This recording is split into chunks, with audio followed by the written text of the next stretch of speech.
A inteligência emocional nada mais é do que a pessoa aprender a lidar com as suas próprias emoções.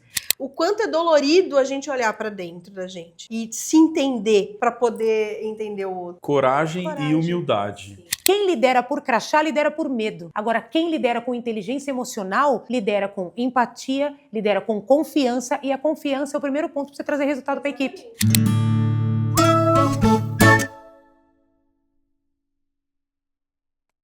Olá, pessoal! Sejam bem-vindos ao Intralizando, o podcast que explora os universos da comunicação interna, da cultura organizacional e do RH. Ao meu lado, eu tenho o Daniel Redaelli, que é o Head de Operações da Intralisa.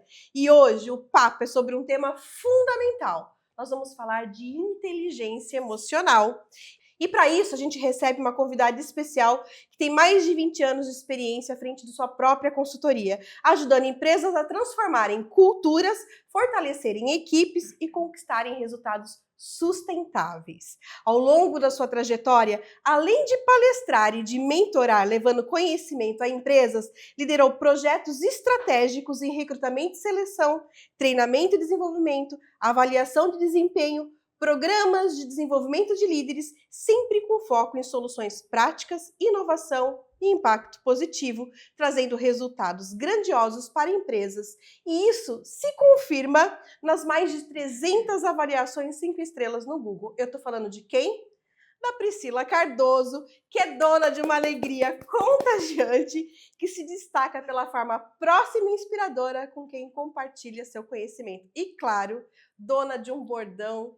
É o RH do Brasil. RH do Brasil, Priscila! Olá, Brasil! Eu sou o RH do Brasil e quero dizer que eu estou extremamente feliz de estar aqui com vocês. Obrigada pelo convite, obrigada por esse momento tão grandioso onde nós juntos vamos dividir conhecimento para que você melhore a sua jornada da sua carreira também. Pronto, eu já vou sair do podcast, a Priscila vai dominar tudo aqui. Pri, muito obrigada por estar aqui com a gente, por sentar e ocupar espaço nessa poltrona e ajudar a gente a disseminar um RH estratégico, uma comunicação estratégica para transformar as organizações e, consequentemente, a vida das pessoas. Eu que agradeço. Obrigada de verdade por estar aqui e bora levar conteúdo. Fica ligadinho que toda semana tem conteúdo novo. É isso aí. E nós vamos falar de inteligência emocional. Mas antes, eu vou fazer um convite para que a gente faça a nossa autodescrição. Então, eu vou começar por mim, ó. Eu tô de sapato preto, calça preta, blusa preta, quase all black, mas eu tô com uma túnica estampada com os motivos meio japoneses, né? Um colar de concha, brincos dourados, pulseira dourada, anel. Sou morena, meu cabelo é escuro, um pouco para baixo dos ombros. Dani? Estou de tênis preto, calça preta, camisa social azul, cabelo curto, pele branca, um pouquinho quase grisalho e barba. Pri? Eu estou de bota preta, calça preta, uma blusa preta, um blazer azul. O meu cabelo é preto, um pouco comprido, eu tenho alguns acessórios, pulseira, anel, também preto para ficar combinando, hein? Boa!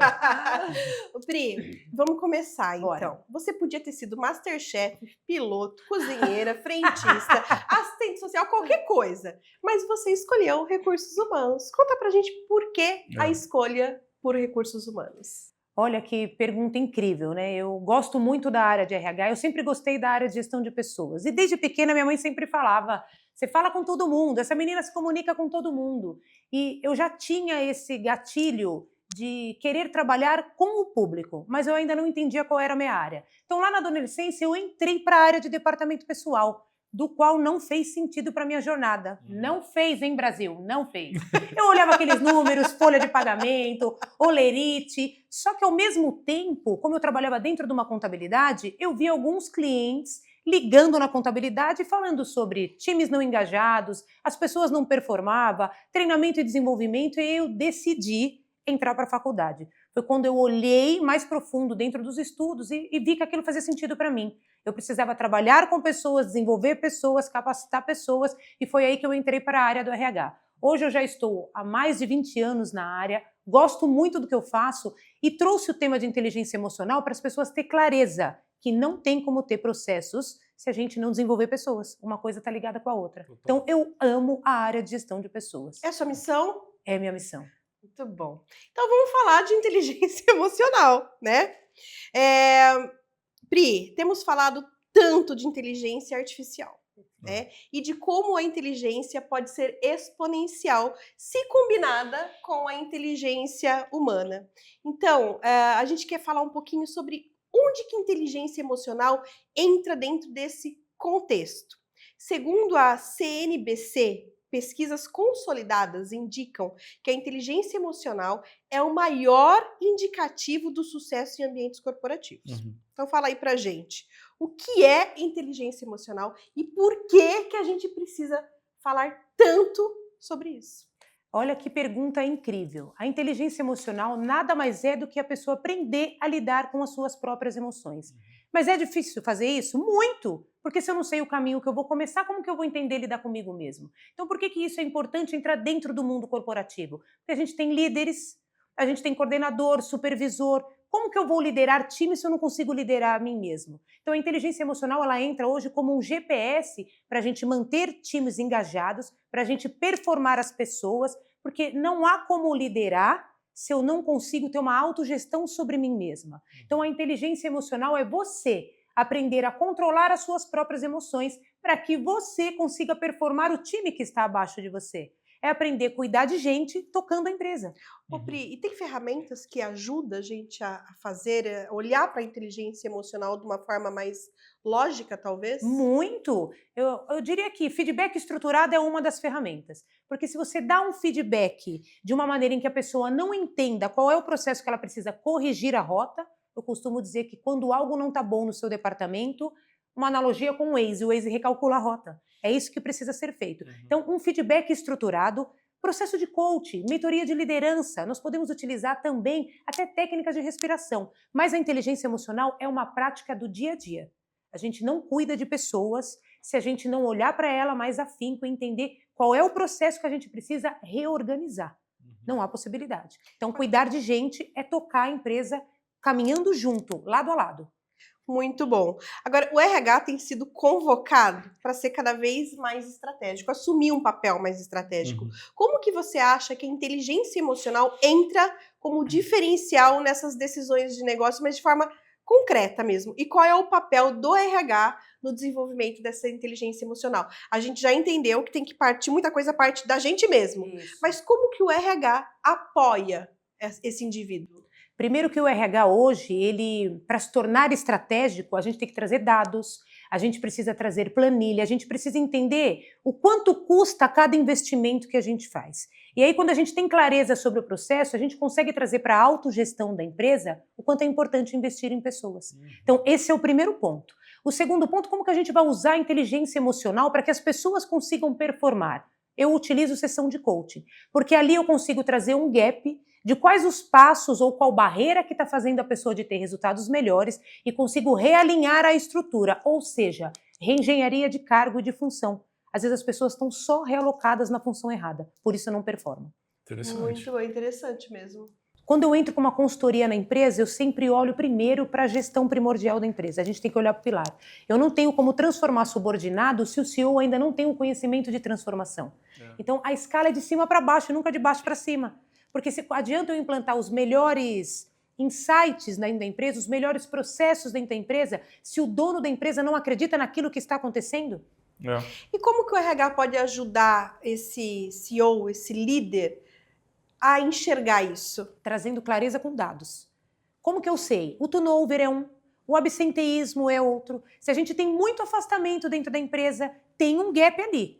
Então, pega os dados, transforma isso numa planilha e faz uma apresentação, que a gente consegue trazer o porquê a equipe não está performando. Por que a equipe tem muito turnover? Por que tem muita rotatividade de funcionário? Tem um gap de gestão e tem um gap, por muitas vezes, na maioria delas, de cultura organizacional. Uma cultura não fidelizada também tem uma rotatividade de colaboradores. Exatamente. Então, são caminhos que andam juntos. Exatamente. E a gente sempre fala aqui, cultura é sobre quem entra, quem fica, né, quem permanece e quem sai. Sim.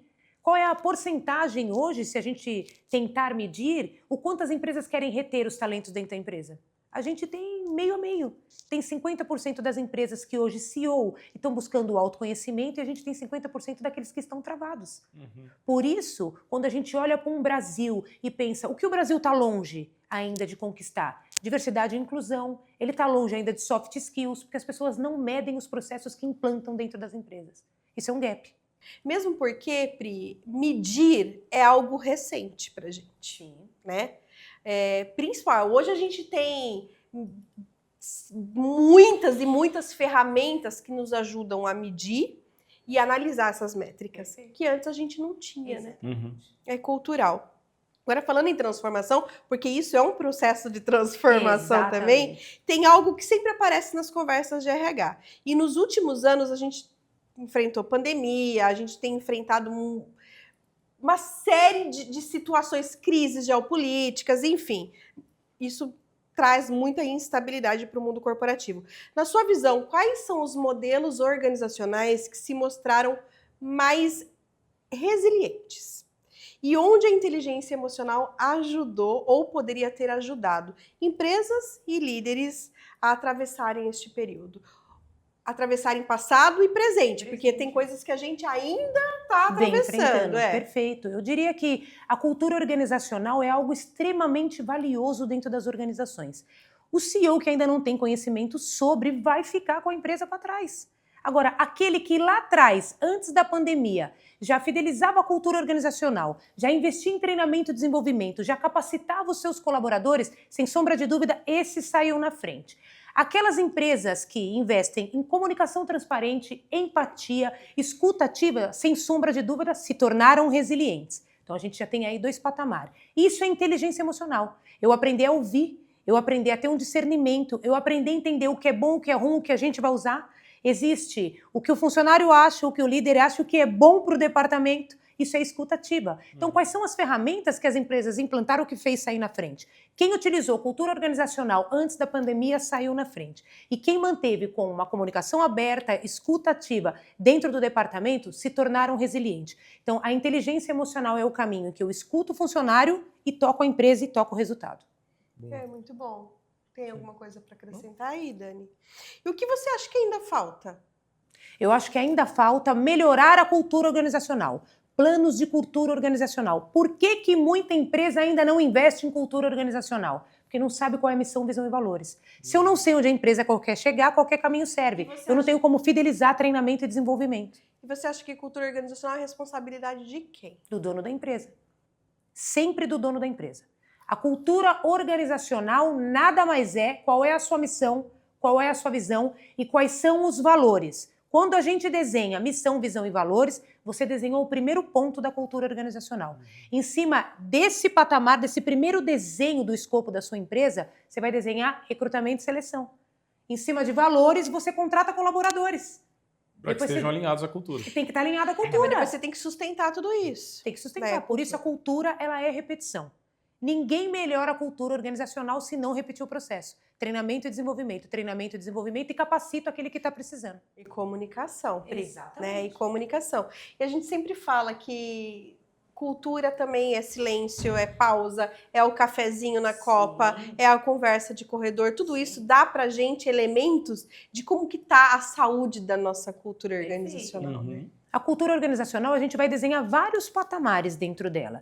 Mas a gente começa por missão, visão e valores. Porque onde a empresa quer chegar? Eu desenho o clima do comercial, do time comercial.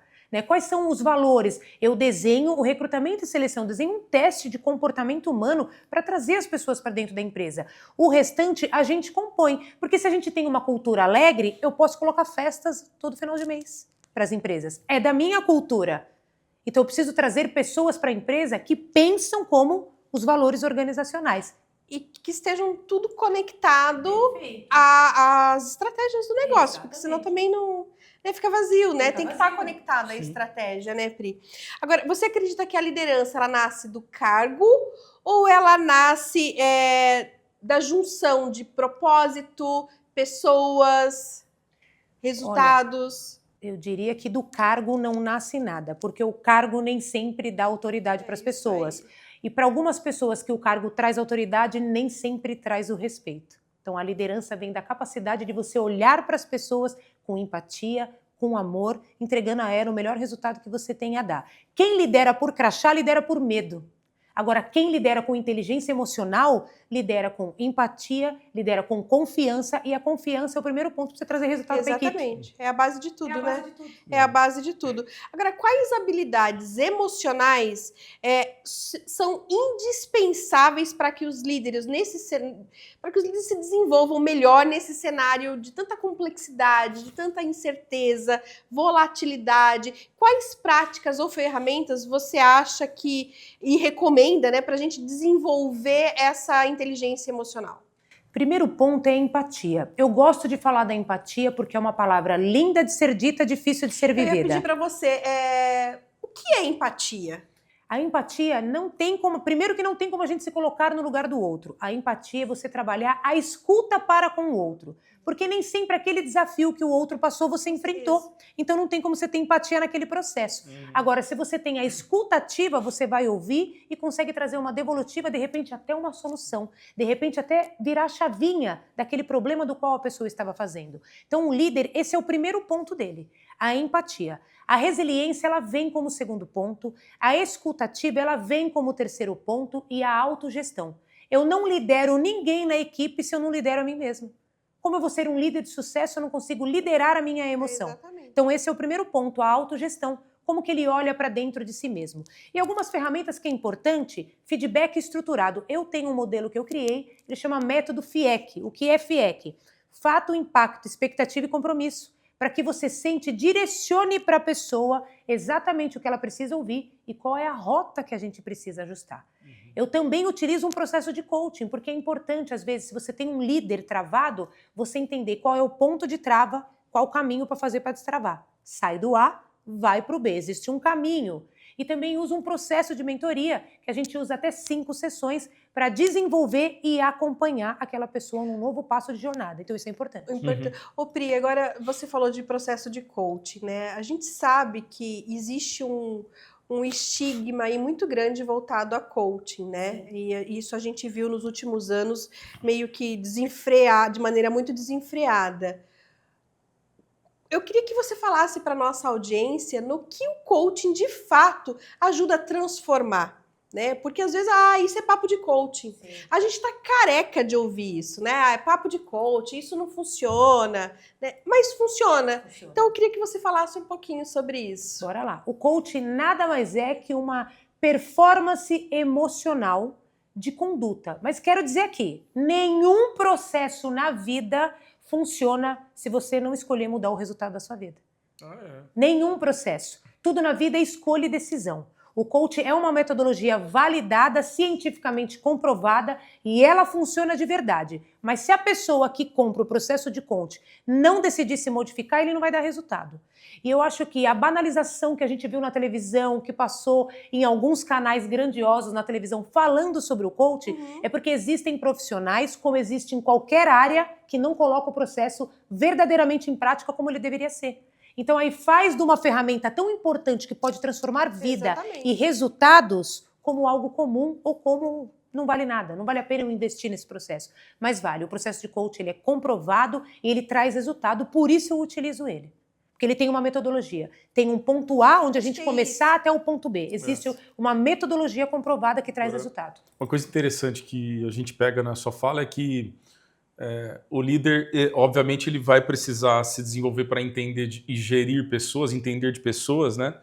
Mas principalmente o autoconhecimento. Ele precisa entender dele mesmo, né? Quais são as fraquezas, as fortalezas e, com isso, ele aprender a se autodesenvolver para conseguir desenvolver o outro. Perfeito. Por que isso é importante, né? Complementando, porque se o líder ele não tem a autogestão do que ele sente, do comportamento que ele tem, o que acontece com o liderado? Ele pode interferir as emoções. Então, algo que o liderado fala para ele, como um feedback mesmo, se a emoção dele não está boa naquele dia, ou se ele está com alguma deficiência, ele não consegue gerir uma emoção, dificuldades da vida que todas as pessoas têm, vai interferir o canal de comunicação entre os dois. Então, o emissor e o receptor vai ter um ruído nesse canal de comunicação. Por isso é importante a autogestão, senão a gente não lidera ninguém. E tem uma questão importante também, né, Pri, que tem a ver com isso. A gente é muito mais crítico com a gente do que a gente é com o outro, né? Sim. E eu não sei se você tem algum dado sobre isso, mas a gente até falou recentemente o quanto é dolorido a gente olhar para dentro da gente e se entender para poder entender o outro, né? Eu acho que é um ato de coragem e humildade, Sim, né? perfeito. Porque, e principalmente quando você ocupa uma posição de liderança, né? Automaticamente talvez na sua mente venha uma posição de caramba, agora as pessoas estão me olhando, estão me julgando, Sim. e aí o medo de vulnerabilidade. Vulnerabilidade. Então tem que ser muito corajoso e muito humilde para entender que você precisa trabalhar o seu autoconhecimento para ser um excelente líder. Perfeito. Autoconhecimento e autoconfiança. Sim. A autoconfiança, ela vem do autoconhecimento. Se a gente usar a análise SWOT, que é uma ferramenta simples e grandiosa, Né? você vai desenhar nos pontos sobre você. Exato. Quais são as forças que você tem, quais são as fraquezas que você tem, quais são as oportunidades que o autoconhecimento vai trazer na sua vida e quais são as ameaças. E aí eu uso uma frase para encerrar a análise SWOT. Alimente as suas qualidades, que seus defeitos morrerão de fome. Mas a gente precisa olhar para os defeitos. Repete, por favor. Alimente as suas qualidades, que os seus defeitos morrerão de fome. É a autogestão de mim mesma. E aí você vai ter uma liderança persuasiva, uma liderança onde as pessoas engajam, onde os times vão produzir e o ambiente estará feliz. Mas você concorda que o ambiente também precisa estar seguro, precisa ser um ambiente seguro para você treinar isso? Sim. Porque é treino. Treino. Né? Você não acorda hoje e fala assim, bom, eu já me conheço, eu já me entendo, eu sei. Não, você treina, é a experiência do dia a dia. As pessoas falam que eu sou um RH diferenciado por conta disso. Porque eu levo o autoconhecimento para dentro de todas as empresas. Não há como ter resultados melhores se eu não olhar para as pessoas. Eu posso ter os melhores processos, eu posso ter a melhor tecnologia dentro da empresa. Quem gere esses processos e a tecnologia? As pessoas. Né? Então, eu levo o autoconhecimento como um olhar profundo. Deixa eu olhar para o meu funcionário, para o meu colaborador. O que impede ele de ter resultados melhores? O porquê hoje ele está procrastinando algumas atividades? O porquê essa pessoa não consegue executar com excelência, se eu já expliquei algumas vezes. Treinamento, desenvolvimento e capacitar a pessoa para aquela função. O que as empresas não fazem hoje é o onboard, treina, desenvolve, capacita, e aí os colaboradores vão para onde? Para o offboard. É um caminho. E muitas vezes eles vão pro offboard sem entender por que eles foram pro offboard. Exatamente. E a gente tem visto bastante isso. Muito! A geração Z é um resultado disso. Exatamente, exatamente. Agora, em termos de competitividade global, vamos falar de mundo. Onde o Brasil está atrasado quando a gente fala de gestão de pessoas e inteligência emocional? E se a gente está atrasado em alguns pontos, tem algum que a gente está à frente? Quais são? Excelente pergunta. Eu gosto muito do Brasil. Eu acho que eu não abandonaria o nosso país para morar em outro lugar. Mas nós estamos atrasados se a gente falar de dados a longo prazo, se a gente falar de planejamento a longo prazo. Se nós falarmos de treinamento de soft skills, estamos atrasados. Quando você fala de soft skills, quais exatamente a gente está falando? Assim, tem ou dá para pensar ou é geral? Não, eu acho que tem muito geral, mas eu vou pincelar alguns, por exemplo, a empatia. O que a gente pede no soft skills? Que as pessoas tenham isso. Todo mundo tem? Não tem. Então a gente precisa treinar, desenvolver e capacitar. Todo mundo tem uma habilidade de liderança? Não tem. Então a gente precisa treinar, desenvolver e capacitar. Então eu acho que a ferramenta soft skills é algo que a gente precisa olhar muito profundo sobre isso. A gente vai falar de diversidade e inclusão, que eu acho que é um tema muito importante e o Brasil ainda está atrasado nessa questão. Nós podemos falar também do investimento de treinamento de inteligência emocional. O quanto as empresas fazem hoje isso? É muito baixo o índice de empresas que querem desenvolver e levar esse conhecimento para dentro da empresa, para entender que os colaboradores, o time, ele vai engajar e vai performar. Agora, sem sombra de dúvida, se a gente olhar para o outro lado, né, o que a gente tem de positivo, adaptabilidade, o Brasil é muito criativo, as pessoas são muito criativas, o jeitinho brasileiro de ser que as pessoas têm quando a gente acolhe quem vem de fora, né? Esse acolhimento, as pessoas falam muito sobre isso. E um ponto ruim, mas tem algo bom, quando tem tragédia, as pessoas se unem, não importa a cidade, o estado, o bairro, para ajudar pessoas que nem conhecem. Então isso é importante. Isso é um ponto positivo. E para unir uma coisa com a outra, eu acho que a gente tem que unir a nossa criatividade com a estratégia do negócio, implantando soft skill, people analytics, para que a gente deixe um Brasil mais criativo, Mas mais profundo. agora eu tenho uma pergunta em relação a isso. Por que você acha que a gente está nesse déficit? O que impede as empresas de avançarem no desenvolvimento, no investimento de desenvolvimento de soft skills dos colaboradores, né? Eu sei que tem uma questão de a carreira é minha, então eu preciso dar esse primeiro passo. Ok, mas a gente também sabe que isso também é terceirizado para as empresas, né? Então, onde que está esse déficit? Como que a gente sai desse déficit? Por que ele existe? E a segunda coisa é, você acha que as empresas elas olham muito mais para as habilidades técnicas, para as hard skills, do que para as soft skills? E por quê? Se a gente está falando de longo prazo e não só de curto prazo. Perfeito. Primeiro que eu acho que a falta do autoconhecimento não traz o investimento. Essa é a primeira clareza. Eu, como consultora de RH, que visito muitas empresas, eu percebo muito isso. Então, a falta de conhecimento não traz o investimento. Eu não conheço sobre como eu vou investir nisso. Eu nunca ouvi falar sobre como que eu vou investir nisso. Será que isso vai dar resultado? Então, se eu não tenho conhecimento, eu tenho dúvida. Se eu tenho dúvida, eu recuo. Então, esse é o primeiro ponto para a falta de investimento. É por isso que eu acho que o Brasil ele está atrás. Você acha que é cultural no Brasil isso, de Isso, maneira é geral? cultural. Mas e o profissional de RH, o papel dele nesse O processo? papel do profissional de RH é investir em si próprio na sua carreira. Agora, vamos ter um olhar mais profundo, eu como mentora de recursos humanos. Mesmo o RH interno investindo no seu conhecimento, se a liderança acima dele não quer esse conhecimento, ele vai ficar travado. E aí, o que a gente tem? Um turnover, porque ele vai embora da empresa. Ou ele entra em burnout, porque ele está tentando investir, performar a equipe que está abaixo dele, mas quem está acima não dá a chave da porta para ele entrar. E o que você acha que ele precisa fazer para ele influenciar para cima? Porque ele precisa levar dados, ele precisa trazer esses indicadores e falar a mesma linguagem que essa liderança caneta, que decide, entende, né? Então, como que ele faz para chegar lá?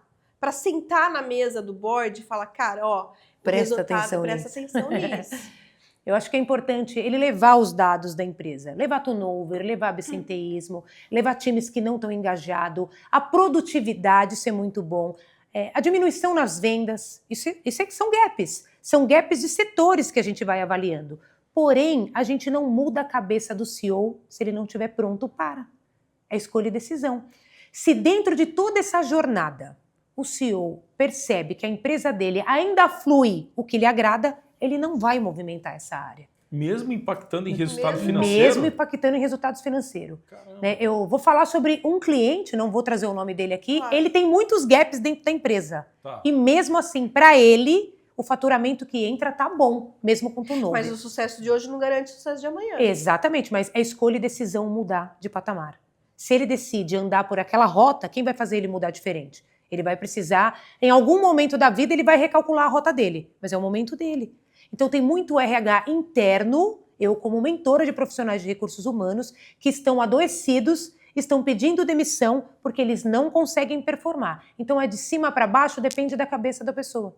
Como mudar essa mentalidade? E daí fica aquela frustração, né? Será que sou eu? Será que é a liderança? Exatamente. Por que eu não avanço? Então o maior gap do Brasil na falta de investimento de soft skills vem da liderança. Porque se o CEO não conhece, ele não investe. Engraçado, né, Pri?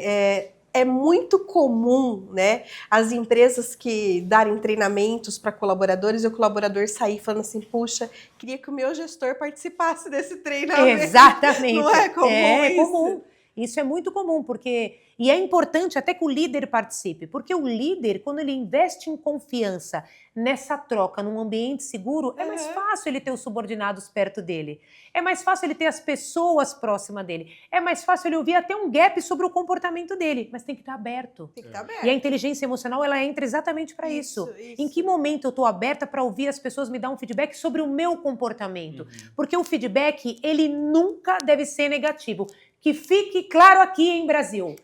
Tira isso da sua cabeça, essa crença, feedback negativo. Ele tem que ser construtivo. Mesmo que a pessoa venha te trazer pontos sobre você, para você mudar. Porque se ela está falando algo para você, para que você cresça, isso é importante. Né? E usando uma frase com a vida, Deus te dá as costas para o outro enxergar aquilo que você não tem capacidade de ver. Boa. Então o feedback ele tem que ser visto assim. Por que o outro está trazendo uma devolutiva para o meu comportamento? Como que o outro está percebendo, Como que ele percebe o que eu não estou vendo?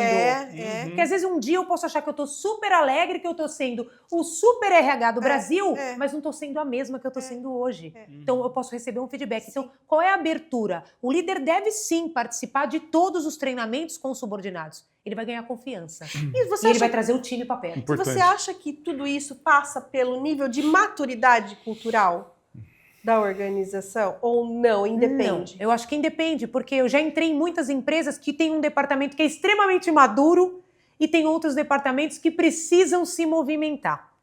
Então isso depende, é cultura organizacional. Se eu tenho uma cultura que eu trabalho por repetição de processo, treinamento, desenvolvo e capacito, eu vou criar maturidade em todos os departamentos da empresa. Sim. E essa maturidade, ela chega com tanta excelência que isso reverbera no cliente. Sim. Entende? Isso reverbera no cliente. Perfeito.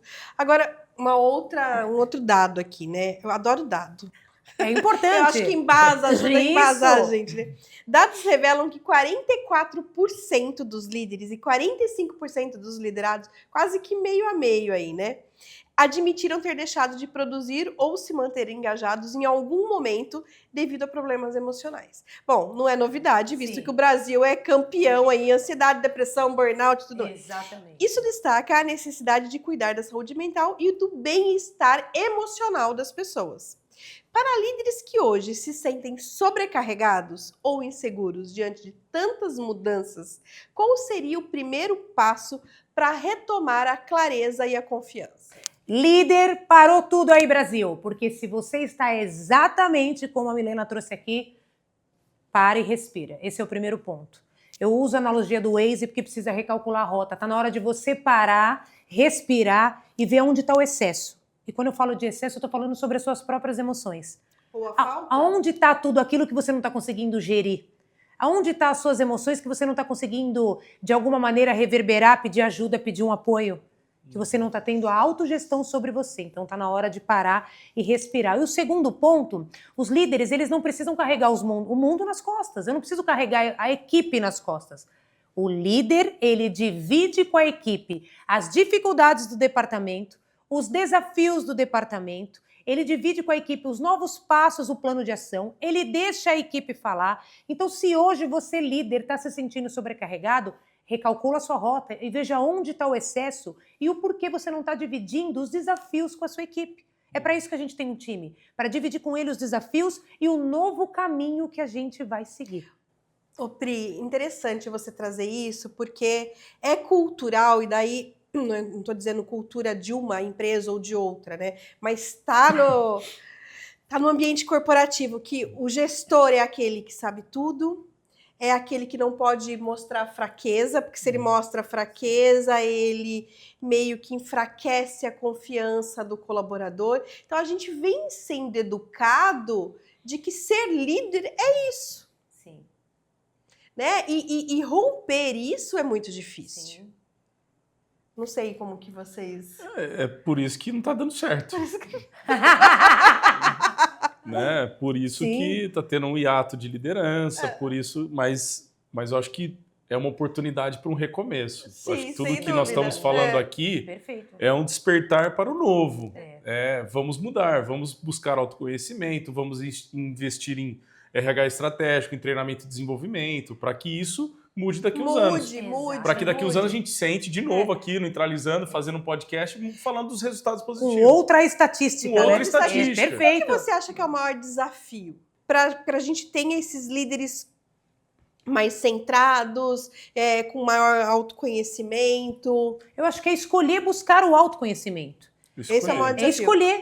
É uma escolha. É uma escolha. Mudar a vida, mudar o seu padrão comportamental, mudar o jeito de agir, mudar o jeito de pensar, é uma escolha. Eu decido olhar para mim. Vamos voltar lá na análise SWOT e ver quais são as minhas fraquezas que me impedem de ter resultados melhores. Eu decido olhar para mim para entender quais são os comportamentos padrão que eu tenho repetitivo e que eu não quero modificar. Eu decido olhar para mim e percebo o que é que eu tenho dentro de mim que faz com que as pessoas, de repente, me tragam um feedback que você ainda tem gravado na sua cabeça como um feedback negativo. Então, por que você não quer melhorar? Por que o líder não quer olhar para dentro dele? É escolha e decisão. Tudo é escolha e decisão. Muito bom. Você costuma se deparar com profissionais que se auto-sabotam, ou seja, não, esse problema não sou eu, é o fulano, é o ciclano, Não terceiriza quer olhar, o não problema. escolhe olhar. Muito. Já apliquei o teste de perfil comportamental e a pessoa olhou para todo aquele teste. A gente estava na 3ª sessão de mentoria, num papel de liderança. Ela falou, eu não sou tudo isso aí. Aí eu trouxe 2 insights para fazer refletir. Ou você não quer olhar para você, porque só tem 2. Ou você mentiu na hora que você respondeu as perguntas. Qual que é mais comum? Mas aí, o mais comum é a pessoa não querer olhar para ela. Porque as perguntas, elas são muito persuasivas. Sim. Dificilmente você vai olhar para aquilo e você vai colocar uma resposta que não faz sentido. Porque a gente tem tempo para responder. O software, ele é muito persuasivo para entender quando a pessoa está tendo uma autossabotagem. Responde um teste, Legal. por exemplo, de 30, 40 minutos, um teste que demora 8. Então, se a pessoa demora 10, 15, 20 minutos, ela já está criando uma autossabotagem. Então, às vezes, está pesquisando na internet para responder sobre. Então, o teste, ele traz o Ela embasamento. tenta manipular o teste. Sobre ela mesma. Ela está Gente, manipulando quem? Ela verdade. nunca Autossabotagem. manipula quem está te aplicando o teste. Você está manipulando a autogestão da sua própria vida. É. É sempre sobre você. Então, já teve, isso já aconteceu. E aí, quando eu trouxe essa devolutiva, ela ficou parada, me olhando, ela falou... Não, eu vou dar uma lida. Eu falei, pode ler, que só tem essas 2 perguntas. Nós vamos encerrar a sessão hoje para que você reflita sobre os padrões de comportamento que você ainda não quer olhar para você. A gente retoma semana que vem. O que você... Pode falar. Não, Dani. é só uma pergunta assim, e aí, você acha que é por medo, é falta É, isso que de eu ia coragem, né? perguntar. Qual que é o Eu ia fator o fator- motivacional que faz com que ela se É auto-sabote? isso. O que impede essas pessoas de quererem mudar? Isso. A exposição. Exposição. É vulnerabilidade. Tá. É mesmo. Por que a exposição? Porque eu estou falando sobre mim. Eu tenho que abrir meus medos para alguém, um desconhecido. Eu tenho que abrir meus medos, né? Eu tenho que abrir minha vida para falar para essa pessoa o porquê que eu procrastino, o porquê que eu deixo de ter resultados melhores. Como que eu vou abrir a vida, né? Abrir o coração e olhar para dentro de mim, para um estranho. Então, a exposição sobre como vai ser depois. A gente não sabe como vai ser depois, né? Buscar a autotransformação dentro de si é você olhar para todas as feridas que estão te pedindo de ter resultados melhores. E dentro do processo de mentoria e liderança, eu trabalho vida pessoal e profissional. Porque não existe 2 seres humanos. A gente não separa. Não existe um colaborador que adentra dentro da sua empresa e deixa os problemas dele na calçada. Não, vem junto, Então, vem a mochilinha. é acoplado às informações. É. Então, tudo que o líder hoje, ou um candidato, ou um colaborador, deixa de executar, procrastina, às vezes tem atividades ou comportamentos do qual a gente já orientou, ele ainda não executou, ele tem uma criança ferida que está dentro dele que impede ele de ter resultados melhores. Ele não quer olhar para dentro. Isso vem de onde? Vem do passado, vem da vivência com o pai e com a mãe, vem da sua história. Sim. E eu uso isso no recrutamento e seleção.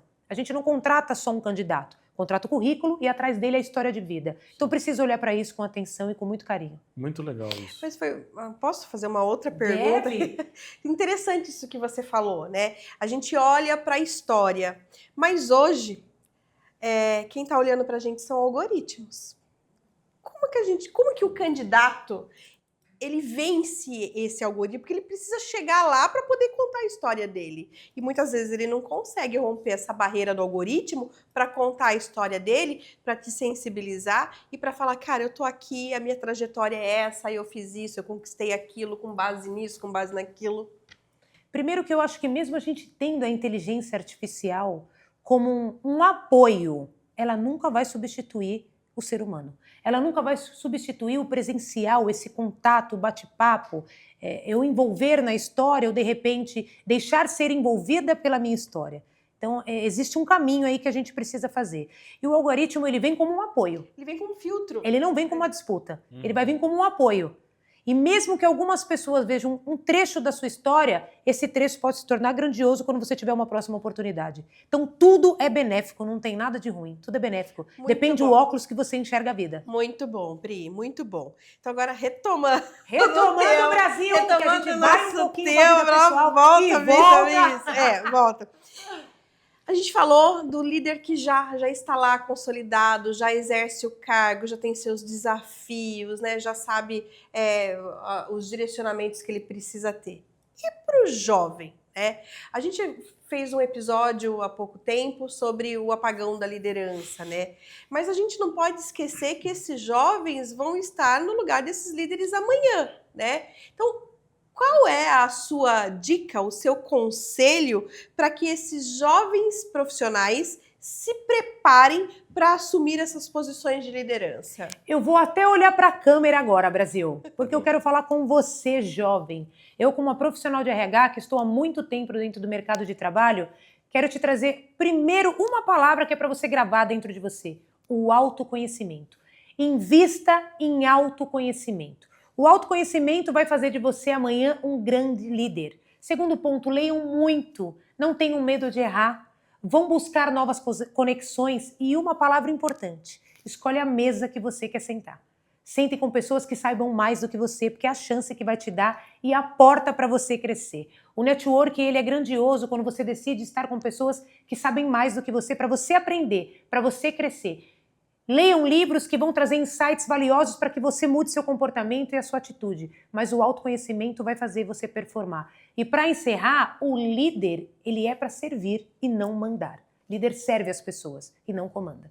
Nossa, essa última frase é forte. Essa vai dar um recorte bom, Priscila. Muito bom. Sensacional. Pri, muito bom. Eu acho que para encerrar, eu queria que você trouxesse... Bom, eu não vou falar de energia, porque você trouxe essa energia o tempo todo aqui pra gente.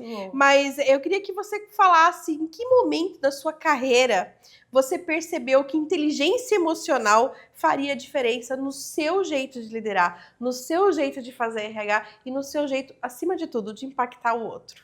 Você sabe que eu percebi tudo isso dentro da minha jornada quando as empresas pararam de só me contratar pelo conhecimento técnico, pelas habilidades, e começaram a me contratar também pela energia, pela alegria e a maneira com que eu fazia as pessoas conectarem, a maneira com que eu consigo fazer as pessoas performarem, as pessoas acreditarem nela, motivar, capacitar e desenvolver. Dar um exercício, que às vezes eu dou um exercício e falo: semana que vem eu tô aqui, preenche isso, que é sobre você. Então, insights valiosos. E eu percebi que toda essa junção da inteligência emocional com a alegria, com a experiência e com tudo que eu sei que eu vim trazendo ao longo da minha vida, as empresas foram me contratando cada vez mais. Então, hoje, eu olho as minhas avaliações do Google e eu tenho muito orgulho disso. Mais porque, de 300, né? Eles vão me avaliando de uma maneira muito positiva e eles escrevem: a energia da Priscila Cardoso é surreal. Mas nada disso acontece se eu não olhasse para mim.